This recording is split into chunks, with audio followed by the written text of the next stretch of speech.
is up, Daddy Gang? It is your founding father, Alex Cooper, with Call Her Daddy. Trisha Paytas, welcome to Call Her Daddy. I'm so excited. Daddy Gang, we're going to be really honest with you right now.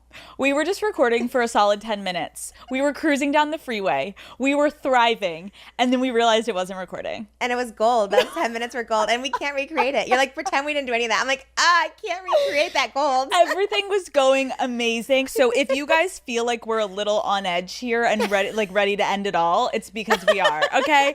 I was saying to you, Trisha, yes. Congratulations. You just announced your second child. Thank you. Tell me how you're feeling again.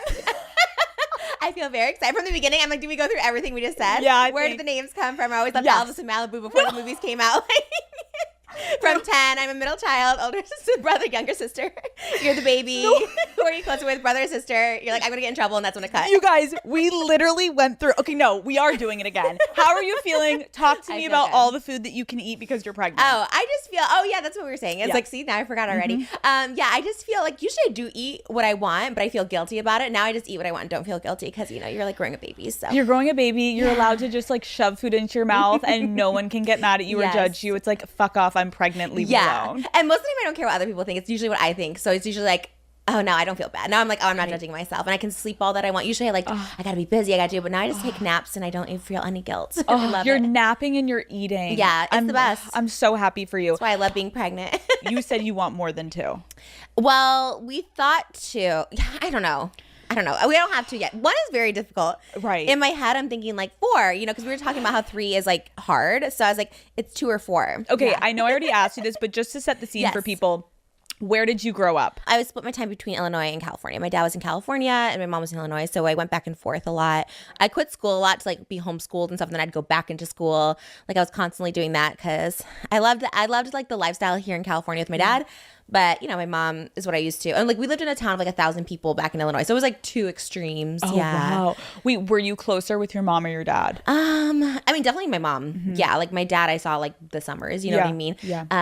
But my dad, I think in that, though, I thought my dad was so cool because he was, like, in California. And I was like, even though, like, obviously he was the worster of the parents, my mom literally raised us. So I always felt bad saying, like, my dad was the best. I feel like that happens so much when you come from divorced parents. The one that's like the cooler one is actually just the one that never had to like instill any boundaries or like tell you like you're grounded because you did this. Yeah. Or like just was not the one parenting as much. Oh yeah. And then you grow up and you're like, oh. Yeah. Dad, maybe not as fabulous as mom, putting in all the work. All the work. My mom worked 4 jobs, bus driver, bartender, all this stuff like that. And I'm like, I love my dad more. It was like so weird. But yeah, especially at the wedding. We had a wedding and like my dad walks us down the aisle and gives the speech and my moms don't get anything at the wedding and they do all the work. I kind of felt bad. That's such a good point. Yeah. And my mom still helps us out. She's like watching our daughter right now. And Call Her Daddy is brought to you by Airbnb. I have been so into taking little weekend trips this year. And when I start to get stressed at work and know I need a vacay, I open up Airbnb. Okay, Matt and I are about to go away for the weekend and I found the cutest, coziest home on Airbnb for us. I need to make sure I can travel with my dogs. Henry and Bruce are not getting left behind, okay? And Airbnb makes it so easy to find pet-friendly properties.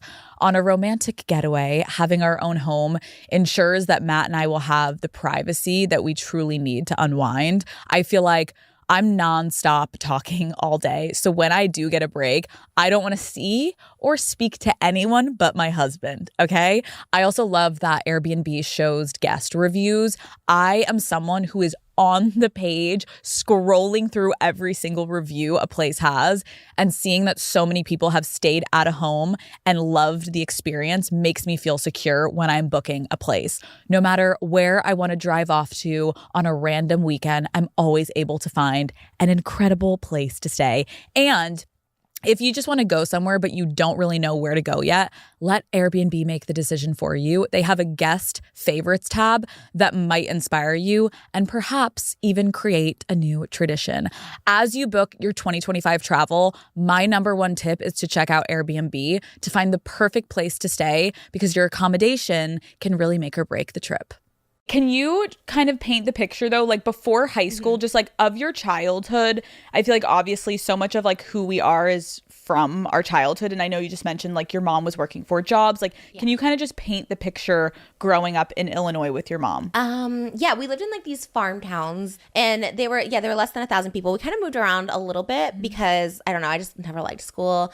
And yeah, it was just small. It was just a small town. It was a farm town. So everyone, and my mom like was from there. So it was just like farm town. My grandparents were on a farm.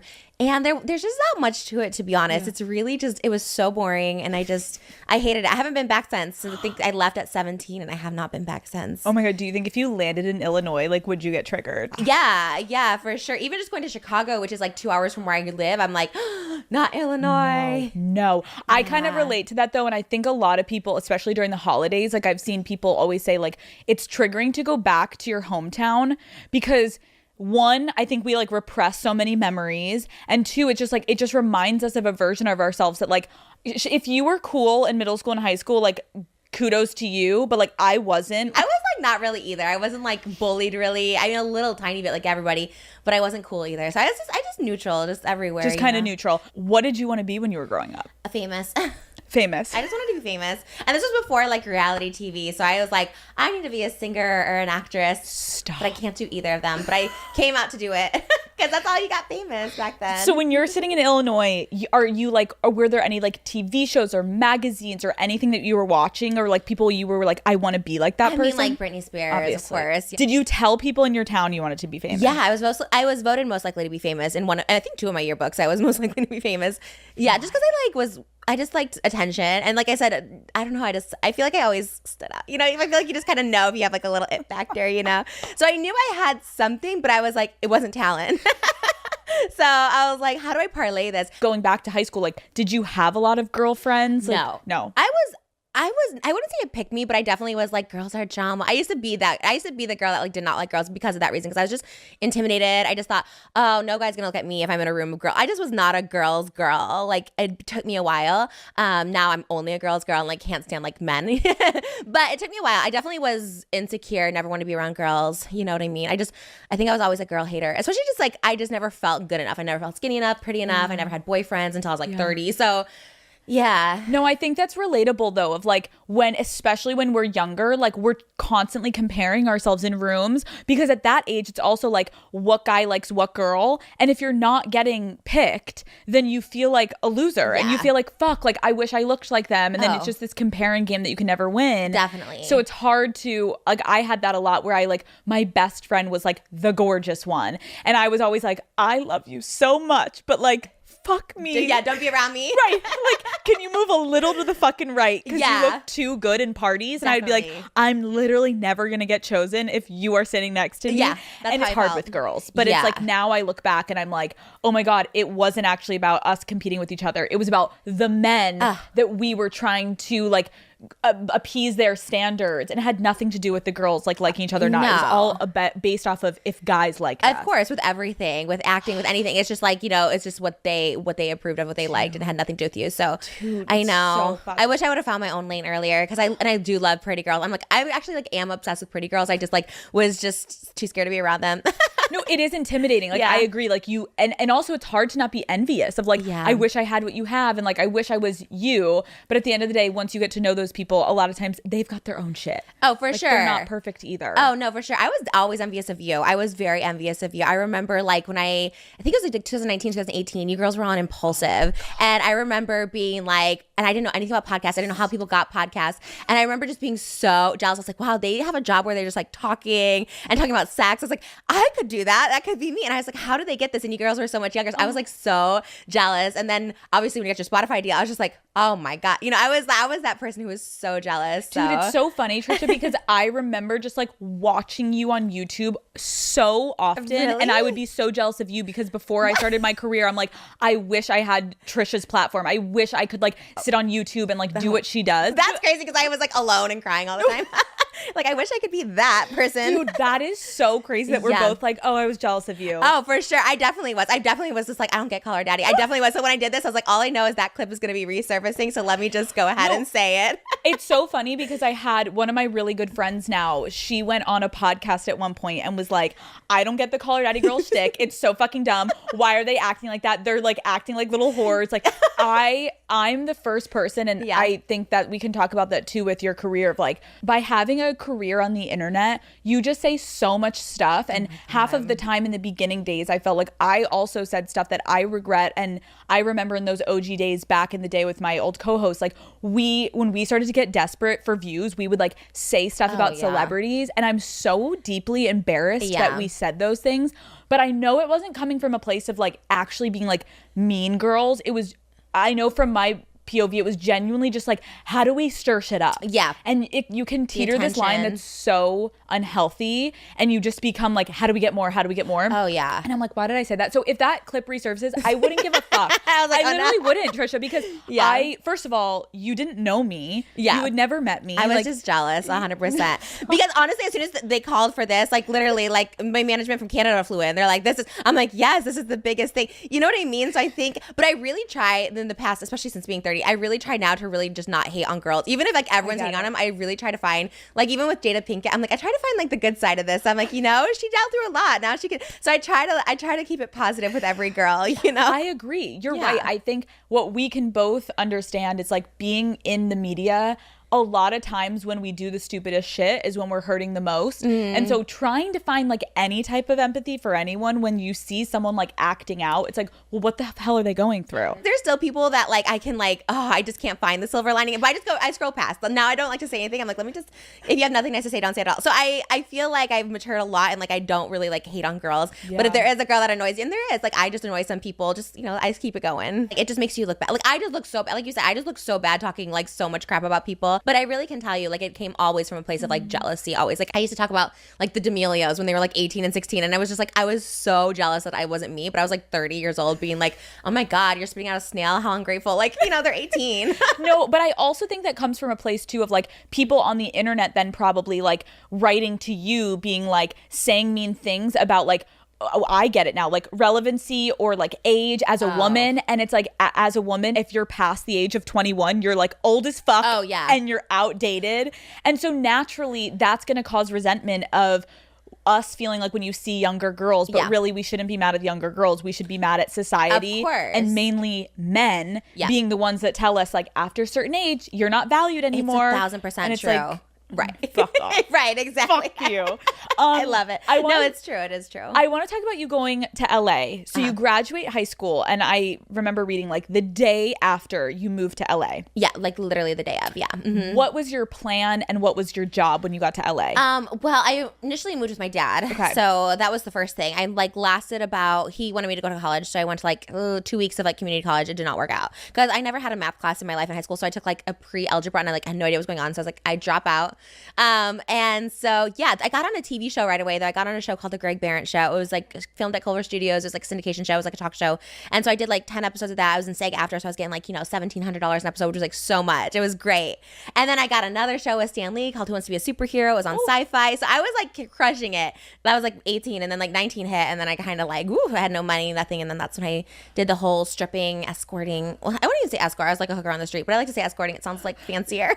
Trisha, slow down. Yeah. Hold on. Trisha's like, I love how fast you can talk. You're like, I can go through my entire life story. And like, literally. No, I'm like, Trisha, we need to like get an hour. I'm like, we're at 18 and I'm like, we got to get to 35. Okay. First of all, I'm dying at your math comment because I was so fucking bad at math. Shout out to Oscar. He was this kid in my math class that I would sit next to Oscar, and I would pretend I'm writing my whole math class, doing nothing. Then when Oscar was done he would hand me his test, and I would hand him my test, and he would take my test for me. And he would like even like change like his writing to be more girly. Wait, what? And then Oscar would hand me back my test, and I would go hand it in. And I'm like, Oscar, I knew he was like going to Harvard or something. And I was just like not meant for math.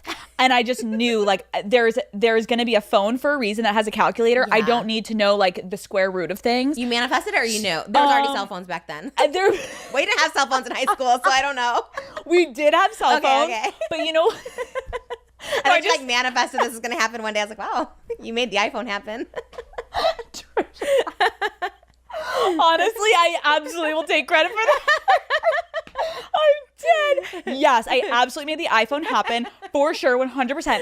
And then I was like, I just knew I didn't need math in my fucking life because I knew I wanted to be in entertainment. Did you ever cheat in school? No, I've never had friends. So like my friends were literally, like I said, I was just like hitting up like celebrities, just trying to be like, hey, but I've never had friends in school, never had friends now. I'm just not a friend person. I don't know. Okay. But I'm really trying now with my daughter. I really am like trying to be as social as possible. Like we're going to birthday parties for her because I just don't want her to grow up like that with like no friend. I don't really mind. It doesn't make me sad because I don't know any different. Yeah. And also I'm just like not a great friend because I'm not someone to like hang out with all the time. I've just never been that person. So, but I'm trying now for my daughter. Like we got to make her friends, make sure she's social, and yeah. Okay, let's talk about you saying so casually when you're talking this fast. You're like, okay, and then I went into stripping, and then I was fast too. I love it. We can talk so fast. You said you have an hour, so I was like, let's get it in an hour. Our podcast goes like 3.5 hours, so I'm like, I got to get it all in. I was more saying, Trisha, we need to at least get to an hour. You're going to talk about your whole life story in 30 seconds. You're like, okay, so then I went this thing.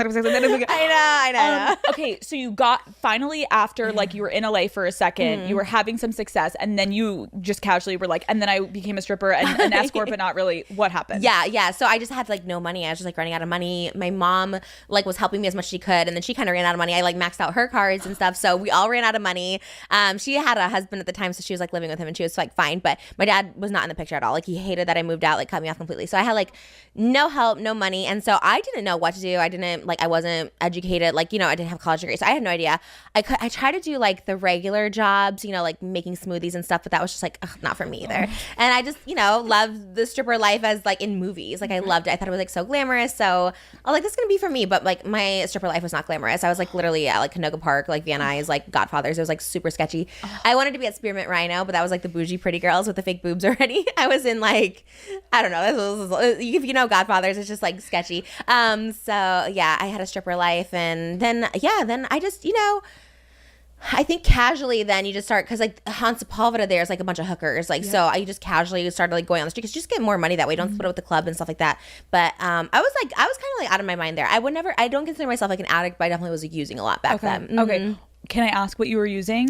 Back then it was just like I did a lot of coke. I did a lot of like I didn't do meth until like 2019, but I did do stuff that I didn't know. Maybe it was like the ones where you snort with like rocks. I don't know if that's meth. I don't know what it was, but I was like snorting rocks. Yeah. I literally didn't know what any of the drugs were. I just know I did a lot of, just everything was snorting. Okay. And one was like really rocks. Like it was just like hurt my nose all the time like that. And so I was just I was just doing a lot of that stuff. I was just like out of my mind, honestly, whatever people gave me. And at 18 and 19, you're just kind of like, don't care. I didn't care. I was like, I don't really care where my life goes. When you said your dad cut you off, like what happened? Oh, just because like I didn't want to do school, and he's just like, I'm not going to support you, and yeah, I mean, you were on your own. Yeah, so I was like, okay. Were you scared at all whenever you were stripping? Like, were there any moments where you like got into situations where you're like, I am like a little scared? Oh yeah, I feel like all of it, like going home with guys all the time. Like yeah, it's crazy that like I'm alive. It all scared me.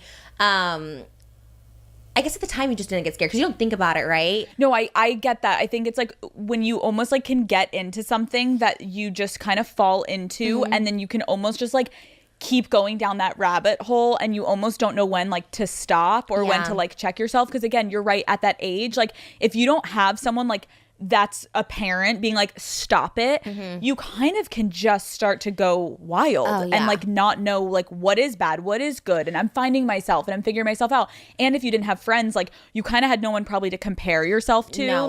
My friends aren't doing this. Had you ever done drugs before you went to LA? No. I was super good. I never drank. Like I wasn't having like sex in high school or something like that because I never was that person. I don't know. So maybe I just thought like LA, be wild. You know what I mean? I thought, and again, I think being insecure, I just was like, you thought like having sex meant like, oh, you're so attractive, like everybody wants you, right, and you get paid for it. Like that's actually insane to me. I was like, oh my gosh, like people are gonna pay me to have sex with them? That's wild. You're right though. I can see what you're saying of like going from like being in a position where you're like, oh, like I wanted to be liked by these men, and then to get this profession where like they all love you and they're all paying attention to you. But then I can imagine like the drugs probably made you get into situations. Like could you share any stories of just like situations you got into that you woke up and you're like, why did this happen? Oh my gosh. I mean, honestly, a lot of them that I like blacked out. I mean, really just I mean, I've been kidnapped a bunch of times where it's just like you wake up in like a truck and the truck's moving and stuff like that. Yeah. Trisha? Yeah. Pause.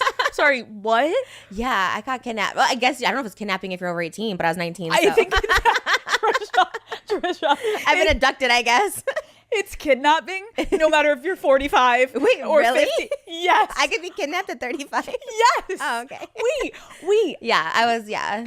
Can you walk? Wait. But it's like, it's in the sense where it's like, I don't know where I'm at. Like, I go with somebody and all of a sudden you wake up, you're like, oh, in someone's truck and stuff like that. At one point in your life, you woke up in the back of a truck. I mean, multiple times. Yeah, Trisha. for sure. Yeah, it's crazy. There's like, and you know, back then, again, you don't think in that, but you're like, well, I went with this person willingly. So, yeah, you just don't think about stuff like that. When you would wake up in the back of those trucks, like, what did you do? You kind of just don't do anything. Well, you know, you're like coming off a drug, so you kind of just like let things happen. You're just like, oh, and then they like let you off or something like that. So you kind of just, and you don't, again, I didn't think of it like anything. I hear people talk about their stories, and for me, it just like, I say it casually because to me, it almost seems casual. Like, it almost seems like, oh, well, that's what I was doing, I guess. Right. Even if I didn't want it, or like someone like, you know, brought me with them. Like, it's kind of a, I don't know. I'm like, well, this is the life I chose, you know, which is like such a weird way to think. And of course, anybody else in this situation, I'd be like, oh my God, that's so awful. Right. But for me, I just thought, well, this is what I chose. But I think also there's a level of like, at some point you kind of have to just like disconnect from it, because a lot of that, like,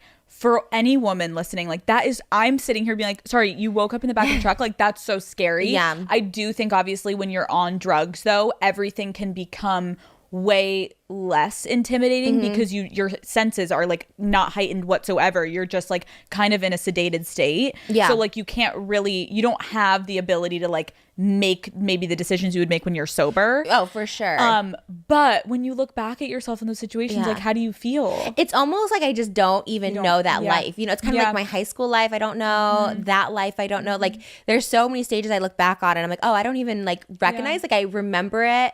But some of it I don't even like recognize. You know what I mean? Because I was just such a different person. And it almost seems like I'm telling a story. You know what I mean? Like, it almost doesn't seem like my life. It's almost like, this is a story about this girl. But like, it like, you know, and it took me a while. I didn't go to therapy for like a really long time. And even in therapy now, I like don't talk about it because it's just like, it's not trauma to me. You know, stuff that happened to me as a kid too. I'm just like, oh, it's not trauma. Even though like it is. Yeah. It's just like, I don't know. I don't like, it's like, it's not something I'm like uncomfortable talking about. But with like therapy, I like don't get deep into it because I'm like, it's fine. And they're like, no, it's not. But I'm like, to me, it's fine. Like, you know, it doesn't, I don't think it affected me, but they're saying it does. And it probably did because I mean, I was messed up for a long time. So.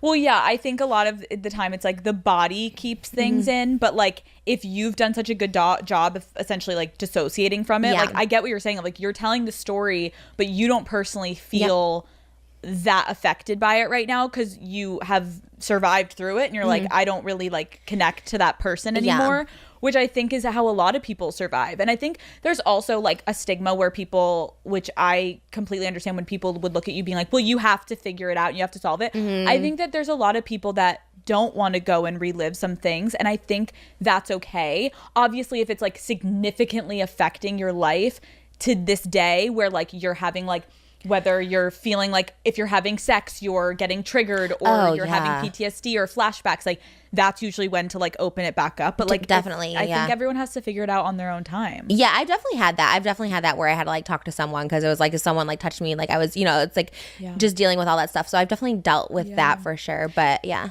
I'm curious, like going through that with men and like being in positions where obviously I'm sure like you've kind of alluded like there's taking advantage moments. Like, how did you kind of like rebuild your relationship to men? I think I just like always hated men, and I feel like I'm still kind of there, especially like giving birth. I just had like such bad experiences with men, like not understanding postpartum, like just so I just all my life is just like any type of man. I've just like, I don't know. I feel like I wanted their like validation and they were all awful. So I feel like I have still such a strong hatred. I think if there's anything to fix, it's like maybe my hatred towards men. Yeah. And it's not even just like me being this feminist, men suck, you know, it's just like, I really dislike them. And when I like have to talk to a straight, like this year, I really made a conscious effort to do only female podcasts. Like I'm like, don't want to talk to like men. Like, I don't know what it is. And it's like, that's obviously not right either. You want to like be equal and like, you know, not hate men. But. Yeah. No, but I get what you're saying. I think like when you've been like fucked over or wronged by men, or even just as simple as like, they don't understand women. And there are some men that when you're actually looking at them in the eyes, you're like, oh, you don't get what I'm talking about. You don't get what I'm like even trying to say to you. And that can be so infuriating, and it's not worth our time sometimes. Like it's not our job to educate men on why we should be treated equally to them, or why we should like have respect.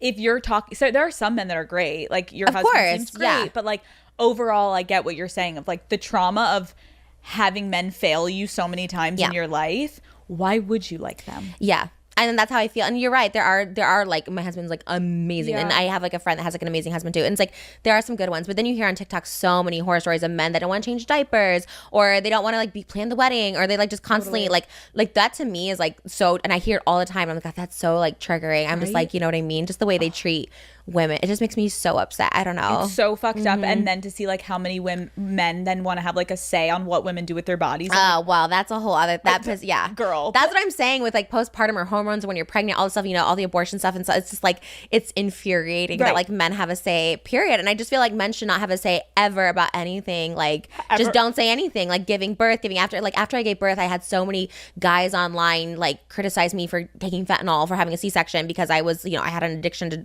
like drugs at one point, and like, oh well, she said she never took drugs, but she took fentanyl for a C-section. I'm like, they make you, because they're cutting you open. Like I don't get the choice not to, really. So yeah. And so I think all of that really made me hate men even more, and straight and gay, because you know what I mean, like they both kind of don't get sometimes. So I was like, ugh. So even I had like a hairdresser, I had all this. Now it's like, okay, now I'm letting gay men back into my life more. But like the straight men, it's still hard for me. You know what I mean? And it's one thing. And I think because I'm married now, I don't even really need them as I used to think I needed them in the past with like dating and stuff. When you're in the dating world, like, I'm sorry, but like, I get it. Women are always going to try to like look cute for the date and look this way and talk this way. Like there are little things we always do because we still live in a man's world. So it's like we have to be delicate with how we unravel it. But once you're in a healthy, safe relationship, it's kind of nice, you're right, to be like, I now don't need men. Anything. And if I'm going to interact with men, it's going to be on my terms. Yeah, it's the best. It's the best feeling. It's just so great. And I'm like, I don't care if I'm skinny enough. I don't care if there's a prettier girl in the room to me. Like none of it matters, you know? So it's just like, it's so freeing. It's so wonderful. Like you said, if you're in a good relationship, the wrong relationship will make you feel the opposite.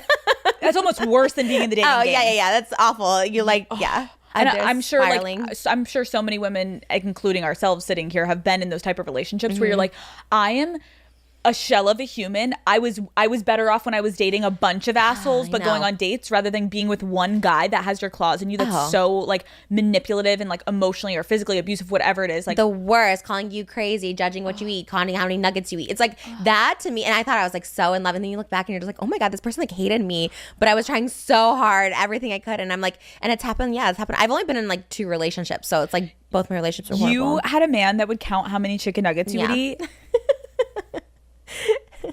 What the on camera. No. Yeah. It's like still out there. It's like compilations of all the time. Yeah. It's like that to me is the most traumatic thing of my life. I've been kidnapped probably over 40 times, but that was the most traumatizing. Thinking about it, I like disassociate right now. I'm like, oh no. I like get scared. I don't know. It's like such a weird thing. You're like, leave me the fuck alone. Let me eat my nuggets in peace, you piece of shit. It was... It's like so, it's actually like traumatizing when I think back. I'm like, oh my God. And to this day, I literally had to cry the other night. Like we were eating pasta, like something triggered me from like that relationship. And I was just like, and it's so weird. Like I'm so, like I never think about it or whatever, but there's like this, like I was eating this pasta and I was like, oh my God, I just started like crying. And I was just like, I feel like a disgusting person for eating this. And my husband is like so great. He's just like, pasta's like the most like popular food. It's in every country. Like what, like it's totally normal for you to eat this. Right. It's like wipe your tears and eat your pasta, yeah, Trisha. Yeah. Okay. I read a study that like pasta makes you happier. Yes. I repost that on my Instagram all the time. I always need to see it. Yeah. I was like, repost. I'm like, absolutely happier. Yeah. Let's go. Pasta every night. I eat pasta every night. Usually I don't care. And then like, I don't know. There are days. Started a spiral for some reason. I totally get it. Yeah. Call Her Daddy is brought to you by White Claw. I don't know who needs to hear this, but you're way too hot to be spending the summer sitting inside and just scrolling on your phone, okay? We are getting those bikinis out of storage and we are getting out of the group chat too, okay? I want all of us to have fun this summer, and you know what goes perfect with a 7 UV index and yapping with your girls? A cold can of White Claw, okay? I'm just getting back from Unwell spring break in Miami, and let me tell you, there is nothing more refreshing than a cool, crispy White Claw by the pool. You give me a mango White Claw and a lounge chair, I'm set for the day, okay? Daddy Gang, it is officially White Claw summer. They've got only 100 calories in 12 glorious ounces. Plus, they're gluten-free and have the taste you know and love. I always like to grab a variety pack so everyone can have their favorite flavor, from peach to black cherry to mango. You truly can't go wrong. My personal favorite is OG black cherry through and through. I cannot be stopped when I get one in my hands. It's time to celebrate the end of hibernation season. Summer is around the corner, and it's time to get out and get after it. Cheers to that, okay, Daddy Gang? Let's go find a guy with a boat and grab a claw. Pick up a pack from your local favorite spot and grab life by the claw with your favorite flavor this summer. Tell him your founding father sent you. Please drink responsibly. Hard seltzer with flavors. White Claw Seltzer Works, Chicago, Illinois.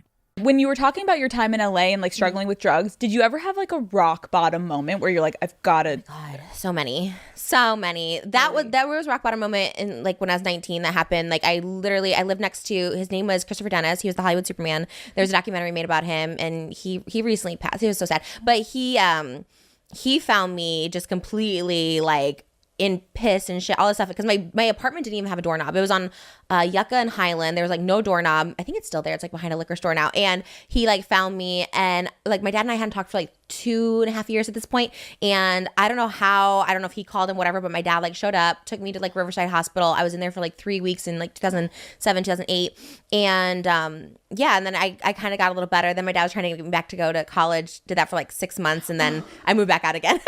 My mom came out. But that was a rock bottom. And then 2019 was my rock bottom. 2019 was the meth. I was in 3 mental hospitals. That's when I was like really hardcore into meth. There was 2 guys that I dated who both have since passed from overdoses. And I was just wild. I think I slept with probably like 200 guys that 1 year, 3 mental hospitals, like just really beside myself. The internet, oh my God, everybody was making like hate videos about me. Like PewDiePie made a hate video. I was like, oh my God, like what did I even do? So it was like my rock bottom. Wow. And which is ironically I was the skinniest. So sometimes it's like I want to be skinny, and then I was like, ooh, maybe not. That 2019 was rough. Trisha. Oh my God. Yeah. Wow. But that was documented, that 2019. That was a rough year for me. Because you were on YouTube at that point. Yeah, I was making like a lot of videos. There's a lot of deleted videos with the people I was with. Yeah, it just was really like crazy. Yeah. Let's talk about your OG YouTube days, because yes, there were some videos put out that like people considered controversial, and people like tried to bring your old YouTube videos back to this day. Like you got involved in like, I feel like a good bit of drama back then. Like when you look back at the OG YouTube days, how do you feel about them, and how would you even describe them? It's like so many eras of YouTube too. Like the OG ones were just like so great. It was like before you could make money on YouTube, it was just like fun. And then you start making money, and then it's like, where do you find your niche? Like I said, I never felt like I had like talent. So I was like, what can I do? Oh, I can like piss people off. I can do this. So I definitely went like the trolling route, because it was like the most money I ever made without having to like strip or hook. And I was just like, this is it, you know? So yeah, I definitely had a lot of like problematic videos and just stuff that like I didn't necessarily even think. I think if I was like me, I could like hold stronger to like, oh, I was just like young or whatever. But it was just like stuff I'd hear other people say that were like, and I would just like repeat it. And I just wanted to be shocking, and you know, and I totally own up to it. And I look back at my videos and I'm like, well, you know, some of them are pretty bad, but I try to give myself grace and forgiveness with that, because I used to be really hard on myself. I'm like, I know I suck, I'm problematic, and to this day, like I don't get sponsors on my podcast. Like shout out to our Patreon, like our Patreons do it and stuff. So it's, you know, it's great. But yeah, I definitely forever have like this like mark on me on the internet of like kind of like, she's a little controversial, or you know, people don't want you like around. But you know, it's fine. Like again, my word of wise to people when I see people trolling now on the internet is like, just maybe don't, because it'll like follow you forever. People will think of you as that forever. And rightfully so. Like, you know, like those clips will always be out there, and people either see the change and the growth or they don't. And I think either one you just have to like live with, you know? But I do think it's helpful that you're like explaining your backstory. And that's why I wanted to talk to you about it today, because it's like, for sure, I bet I'll get comments being like, why the fuck are you having Trisha Paytas on? Like, what the fuck? Yeah. I totally understand that. I also, though, think it's important. Like the fact that you just said, like, I could make more money doing this than stripping and hooking. It's like, okay, like it's good to know someone's backstory. And I think when you're saying those type of things, usually the people that are saying those things, you're not in a great place. Never. Oh my gosh. Right? Oh, back then I just I didn't care about me. I didn't think anything of the future. I was just like, I need to make money now. I'm just going to piss people off. I don't care. I don't have friends for a reason.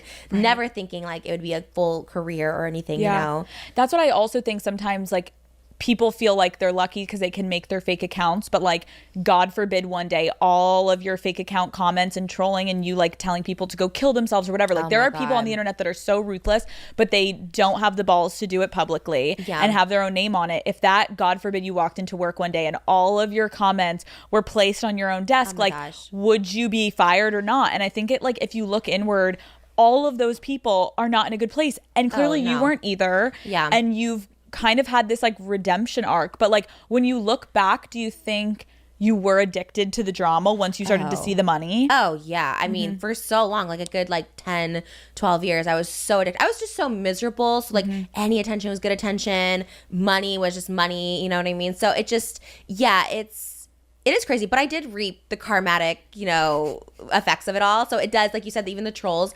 I think it's so real. I think karma is so real, and like I've reaped all of that 10 times over, I'm sure, and still do to this day. We get a sponsor, and like everyone harasses them. Like, don't. So we lose at this point. I'm like, don't even give us sponsorships because I just know that. So it's fine. Luckily, I have my ways to make money, but.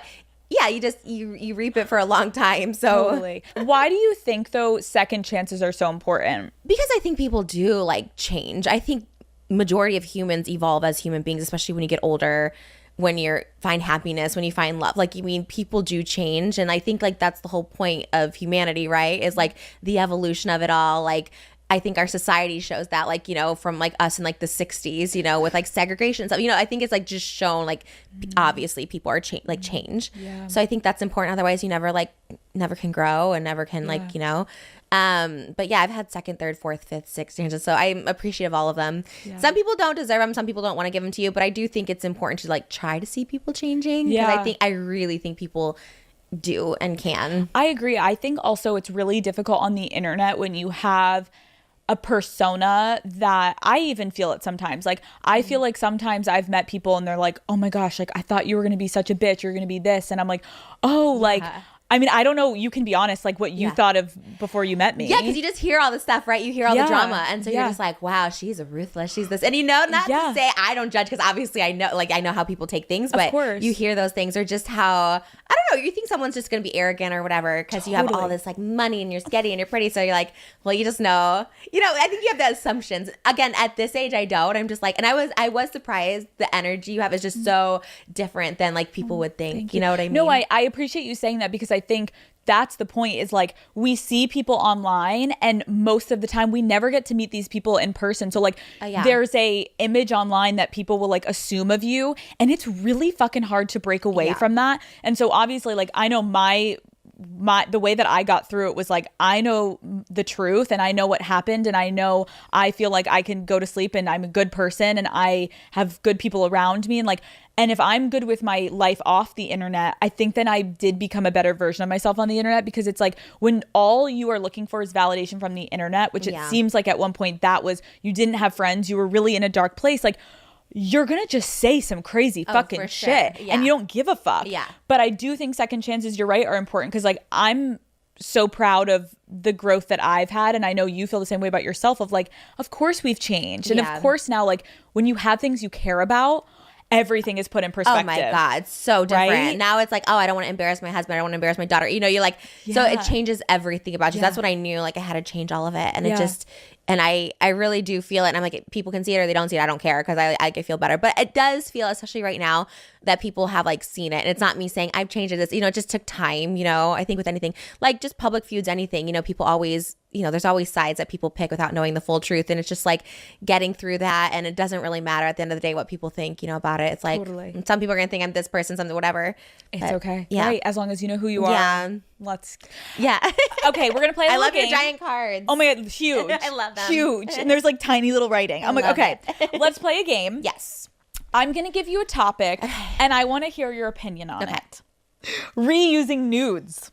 Oh, yeah, I do it all the time. My OF is still that. It's just old nudes from 2020, and new people come in, I sell them. Oh, slay. Or just like sending them too. But don't you can tell now? I feel like you can tell by the dates now. People say, I don't know. Did you send nudes? Were you someone who sent nudes? Oh, yeah. Really? Oh, loved And you've a good never nude. posted nudes online? I've never posted nudes online.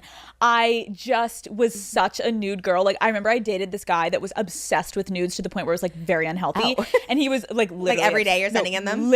I would be at work, I've had those Trisha, people. and this man would be like, come on, like, can I get a pic? And like, I was in such a bad relationship with him that like, I knew that like, if I didn't, like, is another girl gonna send him a nude? So I would feel so insecure. So there I was at work with like my like pencil skirt on, and I'd like mosey my way over to the bathroom. Oh, you took him fresh. I thought you'd have like a library.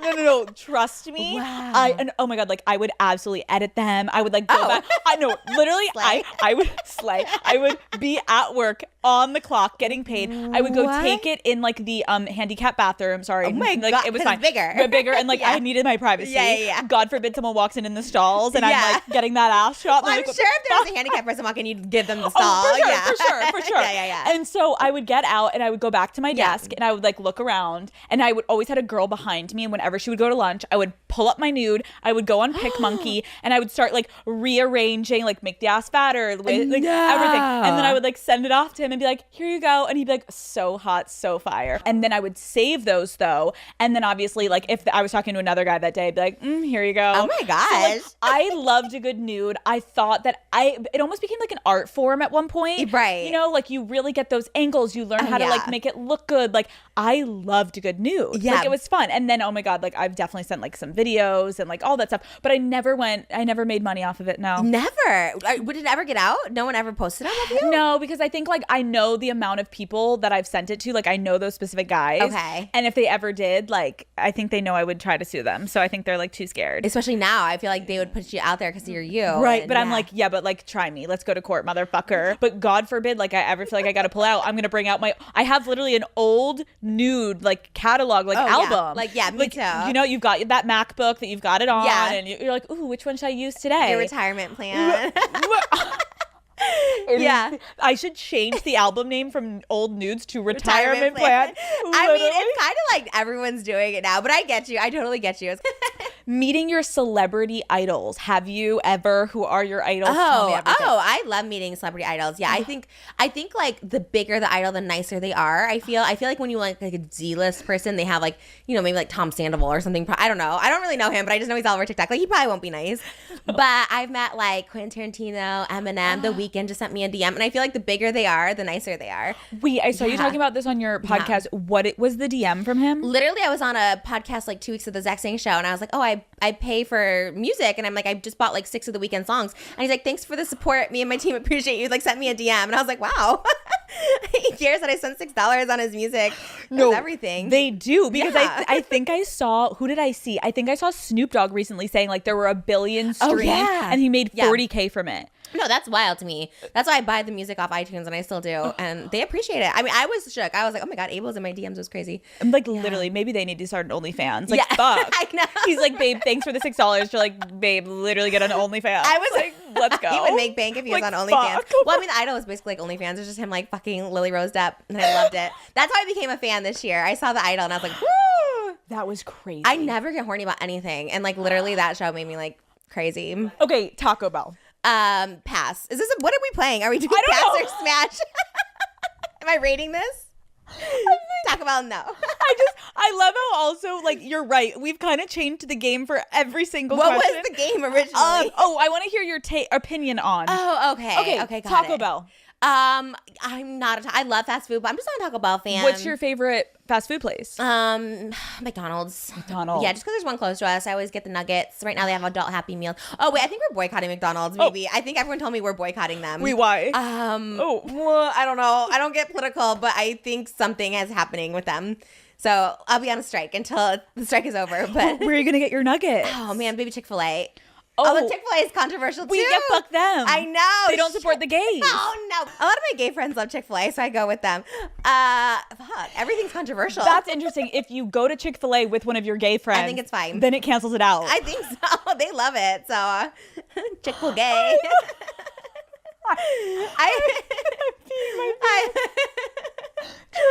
I love fast food, but they're all problematic. They are. Okay, so Shit. McDonald's first, then Chick-fil-A. Do you like Wendy's? I love Wendy's spicy nugget. I'm just a nugget person. Nuggets. So I only get nuggets at all these places. What do you dip it into? Yeah. Oh, nothing. No sauce. Yeah. What? I have no sauce. Yeah. I recently heard Jenna Ortega said she has no sauce too. I'm like, no sauce, girlies, get it. Wait. Never. This is crazy. There's no live. Try to find a clip of me eating sauce. You Actually, there's clips of me trying sauce, but I don't and like be it. Yeah. Wait, so you don't like ranch dressing? No. my I don't God. like any sauce. Like no barbecue, no ketchup, no mustard. Your whole life. Yeah, I'm just like, I like a plain. My tastes are plain. I love like butter noodles. I love chicken tenders, like pizza. Like that's what I like. Yeah. I have food for you to try downstairs. Now I'm like rethinking Really? everything. Did you make it? I'm having someone make it right now. Oh my, boosh. No, Oh my God. You have a content house with a chef?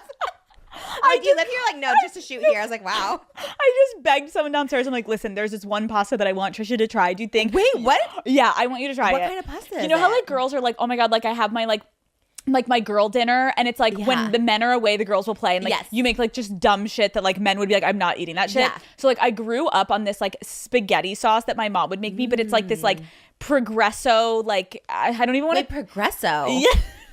Is that like, wait, what? Oh, Progresso. It's like Prego sauce? Because I like pasta sauce. I'm trying to figure out Progresso sauce. I love a jar sauce if that's what you're talking about. Okay. But Progresso? I have Prego.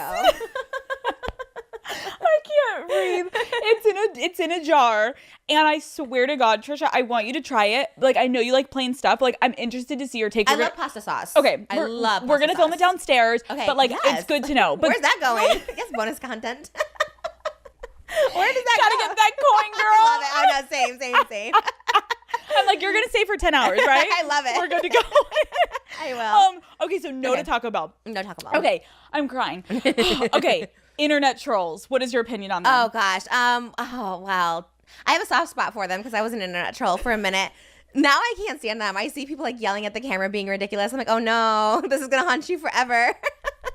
You should literally, on every time you see someone doing trolling videos, be like, trust me, Don't stop. Yeah. There's that girl, that Pearl girl out there now, and I'm like, girl, let's pump the brakes. This is gonna follow you forever. Dude, wait, I feel like I know who you're talking about. She's like mean. she's like kind of anti-woman, I think. I don't know. She's like a woman, but like hates women. She's like, oh, if you're divorced, you're less than, or if you have sex before marriage, like they don't want you. I don't know. She's kind of Does weird. she have like strawberry red hair? Yeah. Mm-hmm. She's made videos about me being Alex Cooper, and I always just stop it immediately. yeah. I never watch the video because I'm too scared. Yeah, I don't want to she's know. aware of everyone. And I get it. It's like a shtick or something, hopefully. But I'm like, girl, this is like gonna not do well for you because you'll like run out of money. Like you'll spend the money. I know. Trust me. I've made like $10 million trolling, and I've wasted all of it. I didn't buy a house until OnlyFans, so I'm just like, no, girl. Girl, stop. Stop. I know. She'll but probably clip this and be like, you fucking whore, shut up. Like, oh. literally. Why?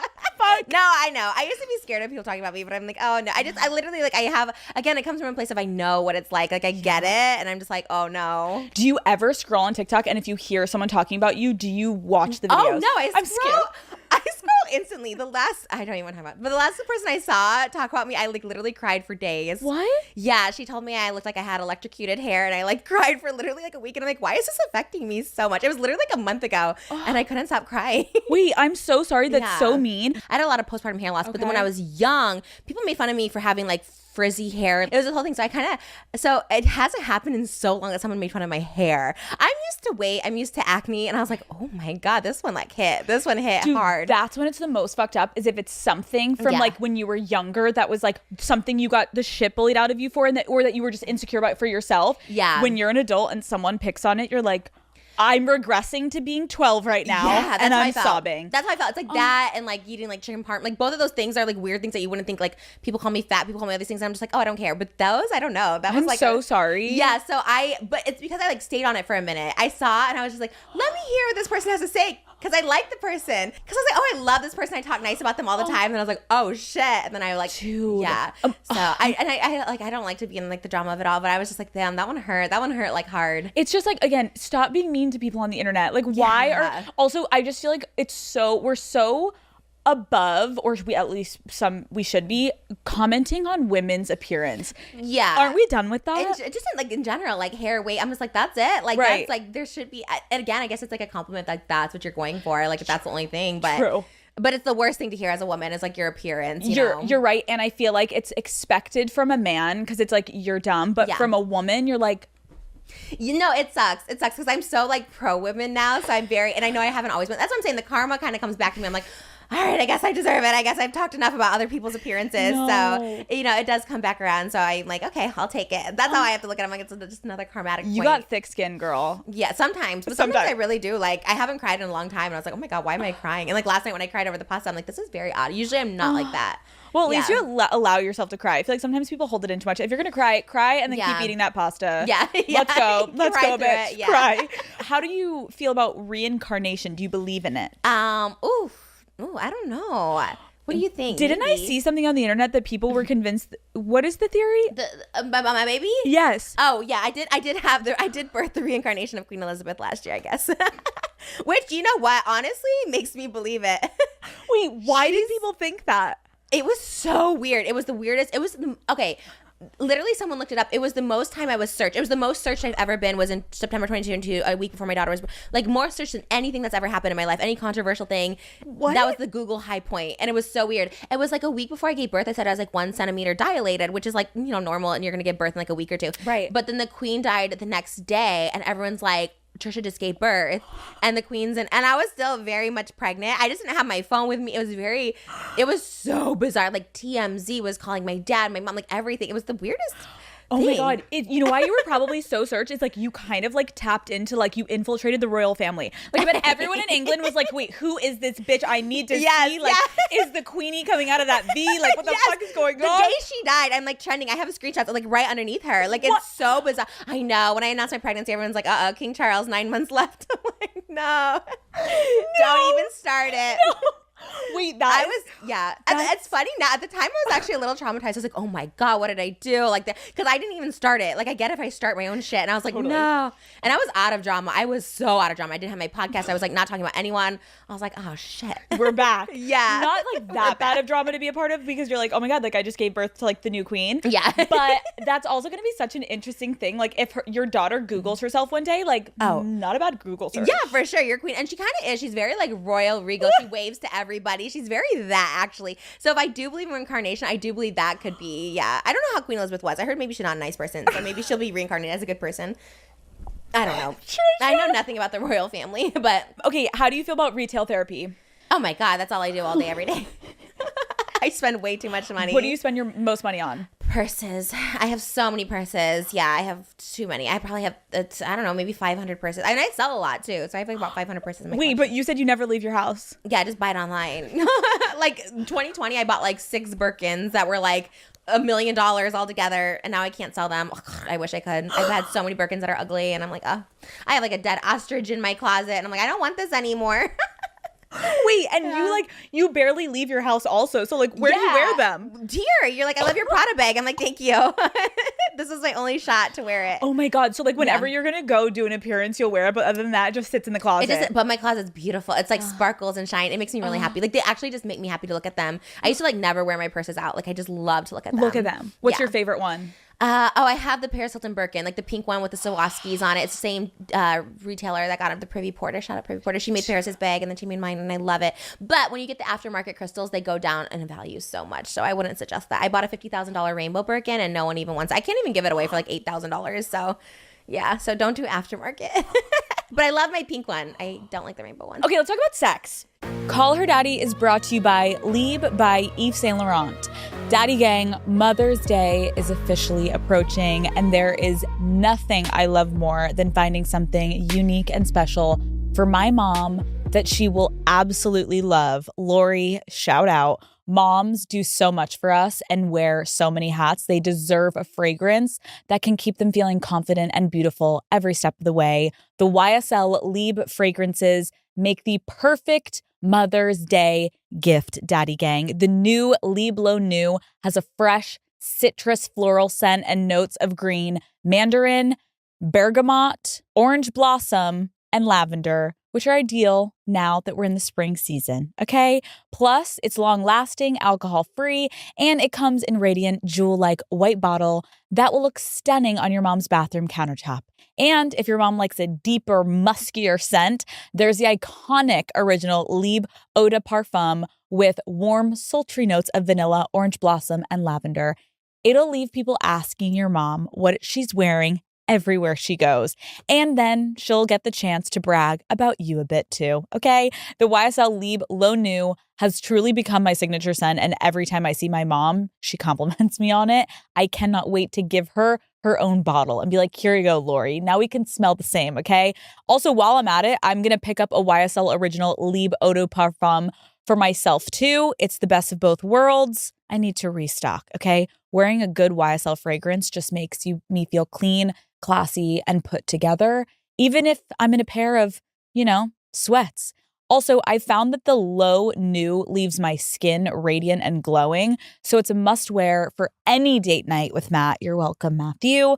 I'm obsessed with the YSL fragrance. They just constantly elevate every moment of my day, and I'm so excited to share them with my mom this spring. Shop Liebe by Yves Saint Laurent at Sephora this Mother's Day. Okay, let's talk about sex. Okay. I think that you obviously exude confidence, and I know you have kind of like lately in this interview talked about just like your relationship to men has evolved. But to women that are like, Trisha, how the fuck do we get confident in the bedroom? Like, what personally would you say makes you feel the most confident in your sex life? Oof. You know what it is? I always say this to everyone is like, guys really don't care if they're like with you at that point where they're like undressing you, like they don't care. Do you know what I mean?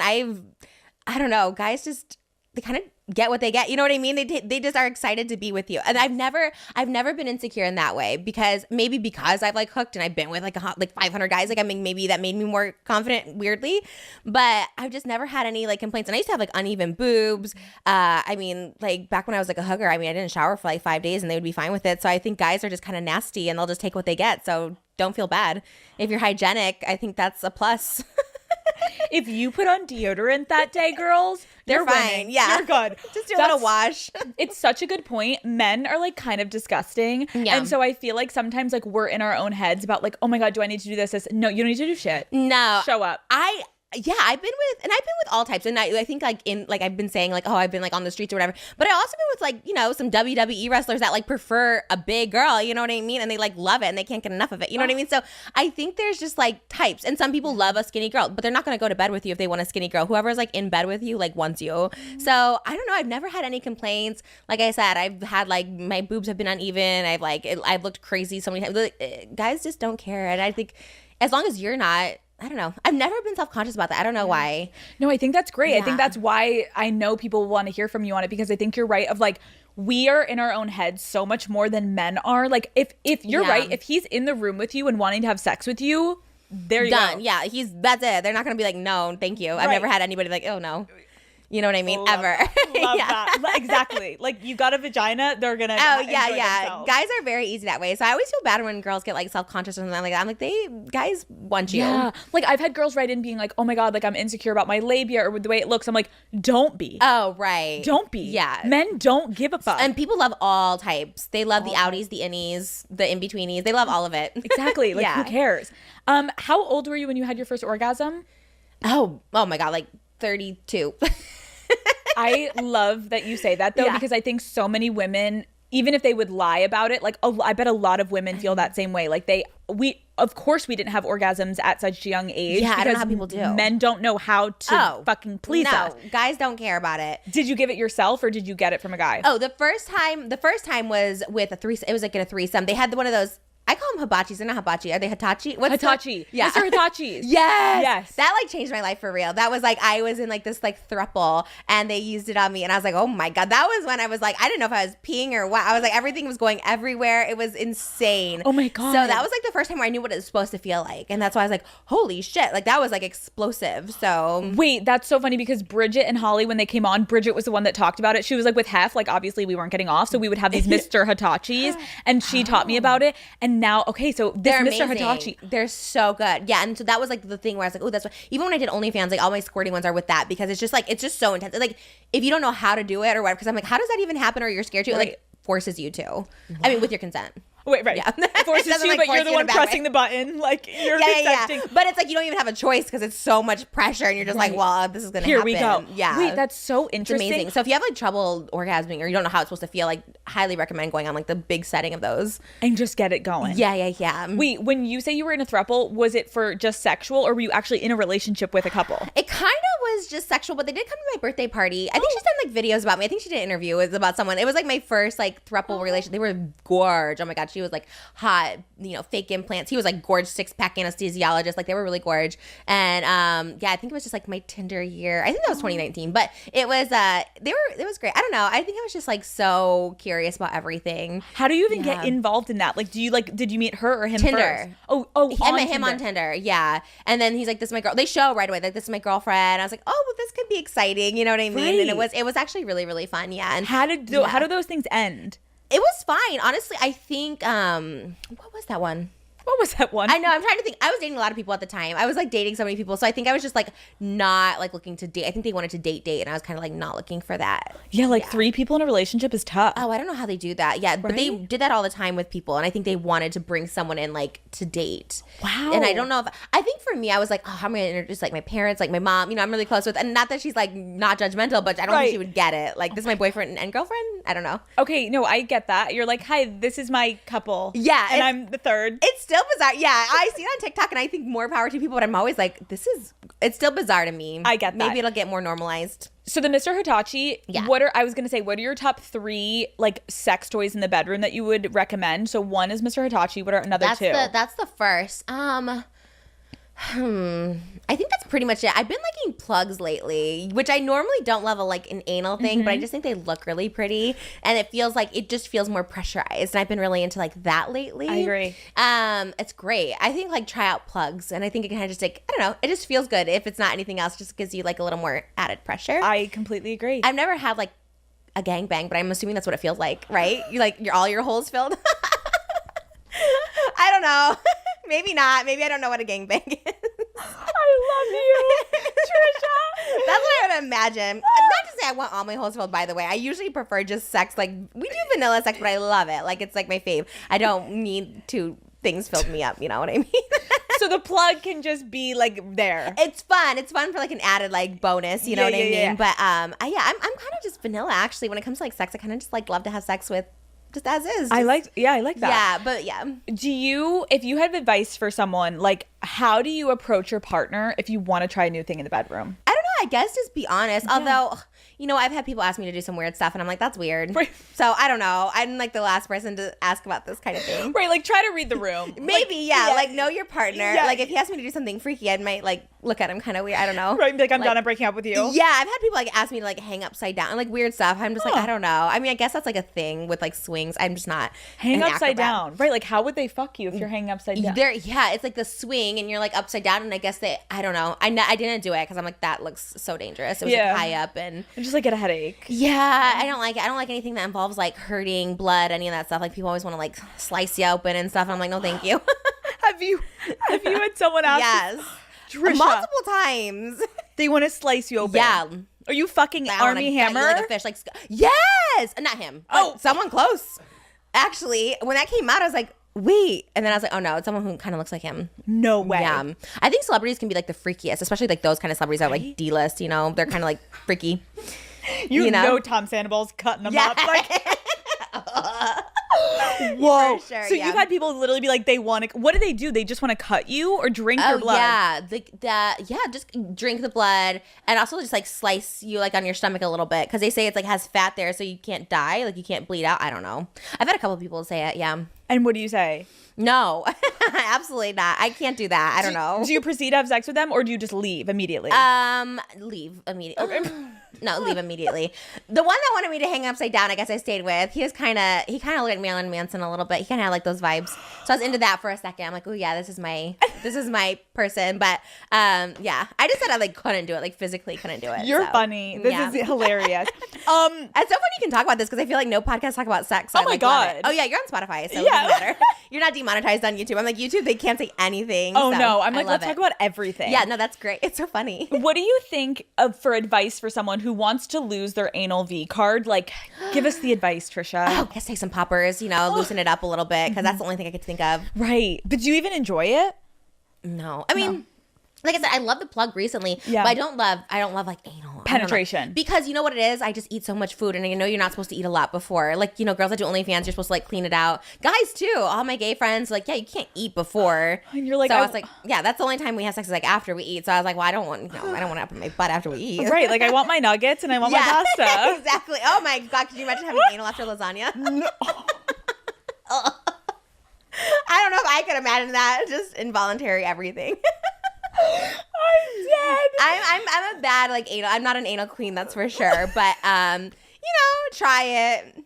Maybe start with a finger or something. A little pinky. See if you like it. Some people really love it. I don't know. I get it. I think the pinky is a good way to start. Yeah, you're right. Right. I'm loving your advice. Okay. So the Daddy Gang wrote in some scenarios that they're going through right now. There's drama in their life. Okay. And you're not a part of drama right now, Trisha. You're clean, you're free, you're like, ooh, yes. But now we need to read their drama and help them with their drama. Okay. So someone wrote in and said, my brother's messages linked to my laptop, and I just found out that he and my best friend have been seeing each other behind my back. I'm so traumatized from seeing these texts and pictures. There are so many messages of them talking about how I'll react if I find out, but it's so hot that they're sneaking around. Lately, when she comes over, it seems like she's there for my brother, and the two of them actively leave me out. How do I confront them about the situation, and do I bring up the fact that I saw their nudes? No, you're the sister. Like, what? Why do you care? Stop. That's weird. What is she gonna say? I saw your nudes, brother. You're hooking up with a girl that's not me? How dare you? Like, what? That's the weirdest question I've ever heard. That's right. If it's your brother, are you gonna be like, oh my God, what? Like, it's so weird. It's like Lannister status over there. Just like, my brother's fucking someone else. I don't like it. It's weird. I'm dying. I get what you're saying. Like, first of all, no, girl. You're not telling your brother, like, I saw that dick pic. Like, that shit's big. Like, yeah. That's more on you. I would immediately stop looking at messages. You keep looking at them like a weirdo. I understand the side of, like, your friends lying to you. Like, you would like to know, like, is she going behind your back? Maybe just address it with your friend of, like, hey, I get you're hooking up with my brother. Can't you just be honest so it's not awkward? But maybe they're not, like, serious yet. Maybe they're not, like, maybe they're just hooking up. Maybe they want to keep it. Like, why do you have to tell everyone in your business? Be like, oh, yeah, we're actually having sex if that's okay with you. Not quite dating. We'll let you know when it happens. Like, it's weird. I don't know. Trisha, this is where friendship gets a little complicated. I don't have friends, so I don't know. Don't listen to me on that one. No. I think you're right about the brother thing. Like, don't fucking tell him, like, I saw your nudes. Like, leave the brother out. Right. I think you could go up to your friend and be like, listen, I don't care what you and my brother are doing, but, like, I don't want to constantly be sitting in the room and feeling like you guys are, like, keeping things from me. So just, let's be open with it. You guys are fucking fabulous. Let's move on. Okay. Like, you want to know? Okay. I don't think I'd want to know. I'd be like, just, it's fine. Don't tell me. Like, if you're having sex with my brother, I don't think I need to know. I think I'm good. But if it was your best friend? I guess I don't know that situation. So, yeah. I guess, maybe. No, you're right. I still don't think I want to know. I don't even want to know my brother has sex with his wife. Like, I just don't want to know any of it. I'm good. I actually kind of agree. Whenever I think about my brother having sex, I'm like, no, he doesn't. Oh, no. I don't want to know any of those details. Don't tell me. Yeah, so girl, just let it go. Go have sex. Let it go. Yeah. Just let them do what they're doing. Like, I don't know. Yeah, and you go date. Yeah. Make yourself busy. That might be, find something else to do. Maybe she needs to get laid. I think that's it. Where it's just like, if you're that concerned about your brother's sex life and if they're telling you or not, like, I don't know. Move on. I get what you're saying, though. I get what you're saying, too. So. Okay, next one. I have a group of 6 girlfriends, and we've all been close since high school. Recently, a new girl has been introduced to the group. She hasn't done anything actively wrong, and nobody seems to have an issue with her. But something about this girl just fucking annoys me. Oh, my God. One day... She's a hater. She's a hater. Get you out of the group. One day, I had 5 glasses of wine too many and decided I was going to say something. So I messaged her from a fake Instagram account. Oh, my God. I said, stop leeching onto other people's friend groups. It's sad. Oh, my God. Oh, my God. Ruthless. Yeah. That's why I don't have friends. That's so scary. Oh, my God. She said... It's sad and pathetic. They obviously don't want you around, and they all feel too bad to tell you the truth, so I will. Oh my God. That girl sounds crazy. And I know you don't use that word lightly. No, that's insane. Yeah. She found out it was me by the email linked to the account and told all of our friends. Now I'm basically booted from the group. What should I do? Oh my God. Well, good. At least she was booted. At least she got some repercussions.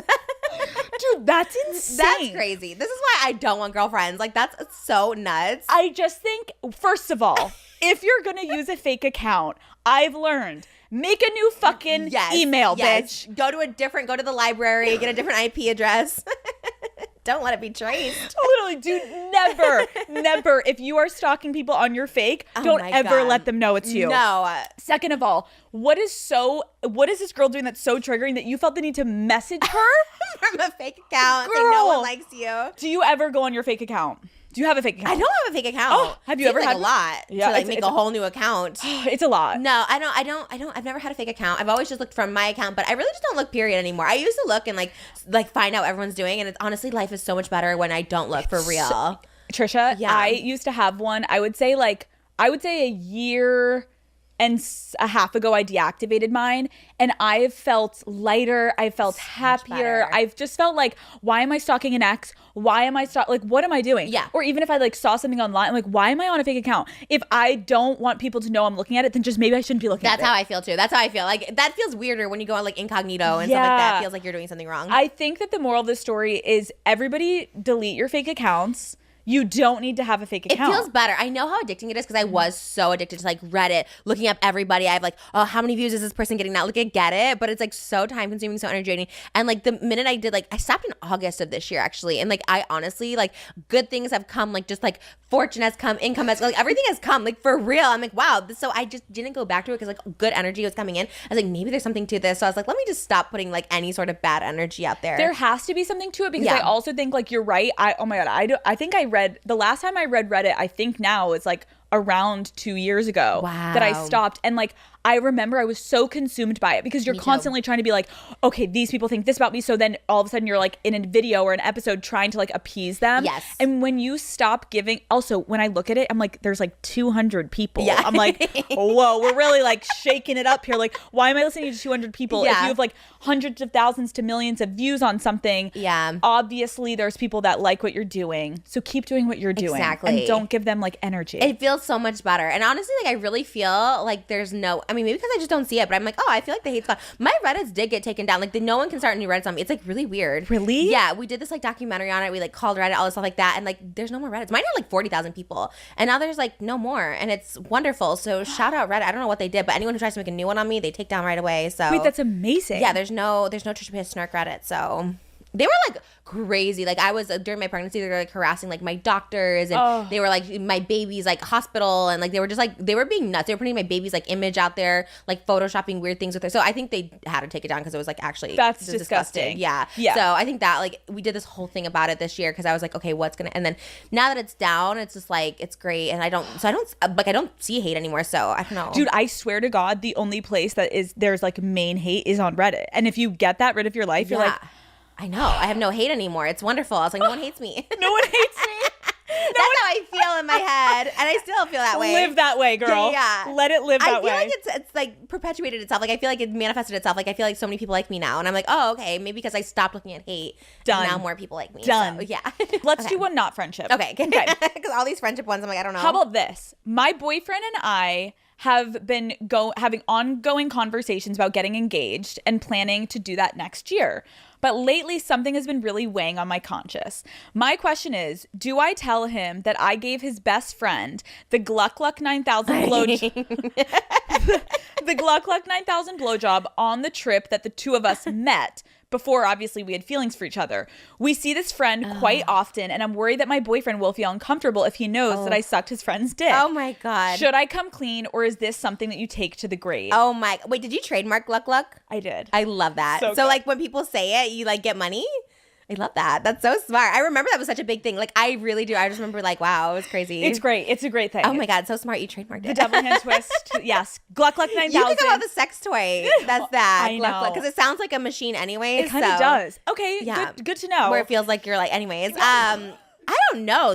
That's tough. I feel like you need to tell them. Otherwise, it's like fraud or something. I agree. And God forbid, like one night, like something happens. Like if you're married and he finds out you never told him, that it could like literally end a marriage. Yeah, you're just like, tell them. Just tell him. Yeah, that's and sticky. It was also, you guys didn't have feelings for each other at the time. Right. Just yeah. let it it says go. a lot about how he reacts too. Like if he's upset about it, then like maybe that's not the one for you. Right. Like, and if he's like, okay, it was before we met, whatever. Right. Like you be want an mature. understanding guy. Yeah. Yeah. Are you a jealous person? I used to be so oh my God, I was so jealous. Like at the beginning of our relationship, I was so jealous, all this stuff. And I had his passwords, go through his DMs every day. Like I was super jealous, but now not at all. Like I don't really Now care. you're fine. Yeah. Now you're fine. I think so, but he's so good. Like he gives me no reason to be jealous. Like even if like girls, like, you know, girls that like me want a picture with him like in public, he just says like no, because he just like doesn't want that out there. I'm fine with it. I'm like literally whatever, but he's very that, so he never gives me a reason to be jealous. But That's the type of man you need in your life. for sure, because I am a jealous.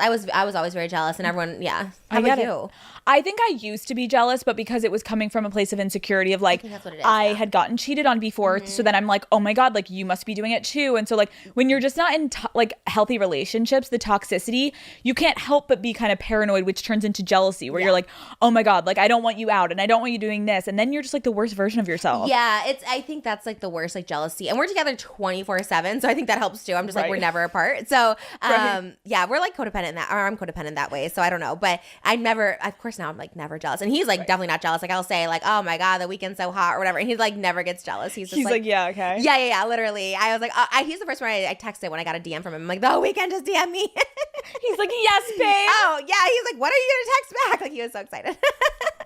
If the weekend wanted to have a threesome with you guys, would you do it? Oh, I would. I don't think my husband would. That would be like the dream come true. I think he's got to do it and just like suck it up. Okay, Poor do it Moses. for Trisha. He's like, no. I probably wouldn't, because I love it. I love my husband so much, Yeah. but because threesomes do get sticky. Like anyone who wants a threesome, and anytime I've had a threesome, I feel like it just like ends in disaster. It does, right? Unless, I don't know. I feel like with my husband of all people, like I know I couldn't with another girl. No. I'd be so fucking jealous. But I think with a guy, I don't think he would. I don't know. No. I don't know. Even with a guy, I'd feel like kind of weird. I know. don't think I would with Matt either. I'm like, it's just too with another girl. Yeah, Yeah, I don't think it's so. too much. See, especially if they have sex with a girl. Like sometimes they don't have sex with the other person, but I'd be livid. I would be literally in the bed like this. Yeah, how people Pissed. Oh, the throuple I was in, she like loved watching it. They got off. I was just like, this is, and I think that's amazing. Like I like being the third, but like I don't know, Being the main that's bringing in the third. Yeah. You got to be a strong bitch. No, I don't know how people do it. I I'm think weak. that's a different person. I'm Yeah. weak. It's definitely a different breed, which I'm like, more power to you, but I'm just like, I completely agree. it's crazy. Okay, I have two more questions for you. I like these. What is the biggest misconception people have about you? We're done with the questions from the Oh, beginning. okay. No, I you're like talking about here other we go. people's drama. I was like, You're like, put me in. right. Yeah, what is the biggest misconception you think people have about you? I think, you know what it is? I think it's just that I've had like bad intentions. I think people think I was like I'm a bad person, which I think is like the worst part, because through all of it, like I've never really had bad intentions to like hurt anyone ever. And I think that's like the worst part of it, because I'm like truly at like my core, I've never like hated anybody, like anything. It's really comes from a place of either like wanting attention, being miserable, or being just like completely ignorant. Yeah. So I like hate that people have like this, oh, she's a horrible person. I see that all the time, and I get why people say it, but it's just like, oh, that sucks, because it's like I've truly never been. But I know I like made that bed, so like, you know, it is what it is.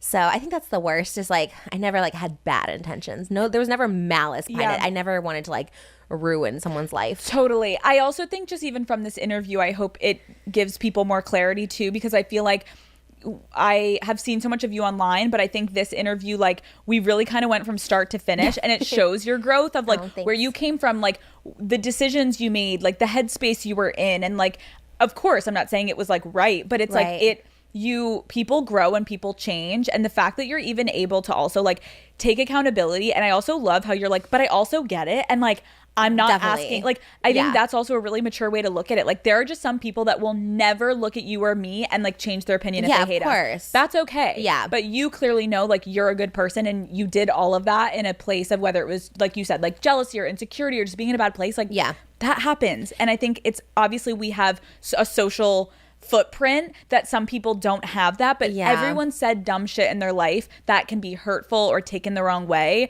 It doesn't always mean it's coming, yes, from like a bad intentioned place where you're trying to like actually hurt someone. Yeah, I was never that. And I wasn't even diagnosed with borderline until I was 30, 31 or something. Okay. So I was like, I had undiagnosed like mental illness for like a really long time too. And again, like that doesn't like excuse it, but there like explains more, because I was like, wow, I really can't control myself. And then I was like, oh, this is like why.